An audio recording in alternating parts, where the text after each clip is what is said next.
This happened to me one night. I'm riding the bus back. You know, I'm a nightclub entertainer, so I'm out late at night. I'm riding a late night bus back. This guy stands up on a rolling bus and asks me for $1. And first of all, if you're asking me for money, you know, I'm going to question your analytical skills. You know, I do not look like a high roller. But yeah, so I'm riding this bus, right? The guy asked me for $1, and I try to be polite. I'm like, I'm sorry, sir, I don't have $1. And he cops an attitude with me and starts talking all tough. He's like, hey, man, why don't we take our shoes off and do a little boxing? I'm like, well, that is a weird request, but all right, you know. I'm on this bus for another 35 minutes. Let's box. So as he was taking his shoes off, I beat the hell out of him. You know?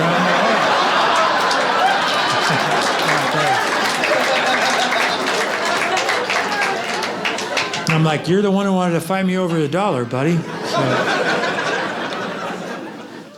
being a bus rider and when I'm on the road and even when I'm not, I mean, I have to walk a lot. You know, that's how I get my exercise. I try to get 10,000 steps a day. That's what the doctors tell you. And so I bought one of those pedometers that you clip on your belt, you know, and then I lost it. So I was bummed, you know, because I don't have a lot of extra pedometer cash laying around the house. So then I was like, well, I'll just keep track of my head, you know, of my steps. And I'm not going to kid you, man. That screwed me up. That is truly what happened in my eye. I was doing some heavy math, and I was like, I'm not carrying the 1 anymore, man. I'm out. So then I just sat down on the sidewalk and tried to recount my steps, you know? And someone walked by and they thought I was inebriated and they suggested 12 steps. And I'm like, I know I made it farther than that, man. That's like 40 feet tops if you're taking big steps, you know? Wow, you guys are a math crowd. All right, that's good to know. I've got a math joke or two in my pocket. Let's see. You know, we went back to standard time not that long ago, and they always say you gain an hour, but that's not true, you know? But I came up with a plan where you really do gain an hour, and I call it daylight driving time. And here's how it works. You drive 95 miles an hour in a 65 mile an hour zone for 205 miles. You have picked up an hour, man.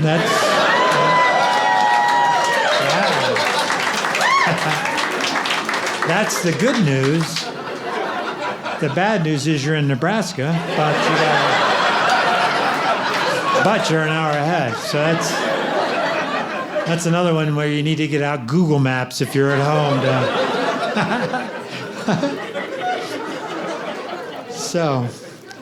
But you know, I go for a lot of walks, like I say, and this happens to me no matter where I go, whether it's a big city or a small town. I'll be out getting my 10,000 steps, and cars will slow down and yell at me, you know? And I don't mean the cars themselves, because I like to have a good time, but when the cars are yelling at me, I'm like, I need to scale it back a little bit, you know?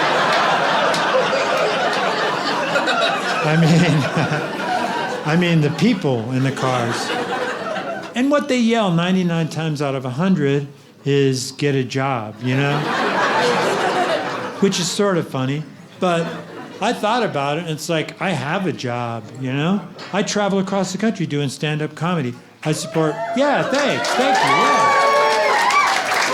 you, yeah.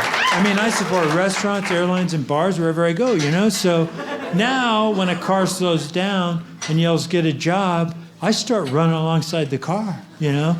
And then I look over and I'm like, but I have a job. And it freaks out the driver, you know? It's not supposed to happen like this. He's supposed to yell at the weirdo, and he's supposed to go back behind the alley, and how the hell is he running 40 miles an hour? You know?